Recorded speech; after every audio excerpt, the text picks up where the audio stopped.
Hello everyone, তোমরা কেমন আছো? নিশ্চয়ই ভালো আছো। আমি এই দেখো রাতের বেলা রান্নাবান্না করতে চলে এলাম। ডিম দিয়ে ডাল দিয়ে রান্না করে রাখবো। সকালে ভোরে আমার ছোট ভাই চলে যাবে ভার্সিটির উদ্দেশ্যে। যেহেতু অনেকক্ষণে জার্নি এবং সকালবেলা ভোরেই রওনা দিবে।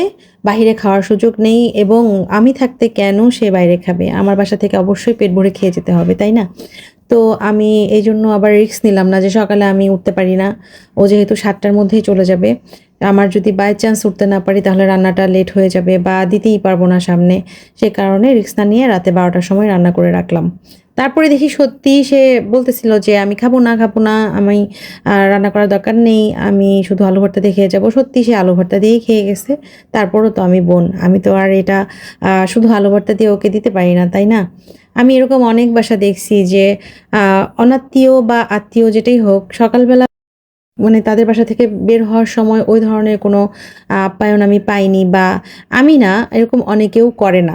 হ্যাঁ? এই জিনিসটা খুব খারাপ লাগে যে রওনা দেয় তাকে যদি সেভাবে আপ্যায়ন না করা হয়, সেভাবে বলতে সকালবেলা একটু চা, বিস্কিট অথবা হালকা একটু পাউরুটি এগুলো যদি একটু ছেঁকে না দেয় তখন তাকে মনে হয় যে অনাত্মীয়ের মতো আচরণ করলাম। আর আমার ছোট ভাইয়ের ক্ষেত্রে সেটা তো আমি হতেই দিতে পারি না, তাই না? তো যে যায় তার কাছে তখন খারাপ লাগে যে আমি মনে হয় তাদেরকে এসে আসলে বিপদে ফেলাইছি বা সকালবেলা উঠে ডিস্টার্ব করছি।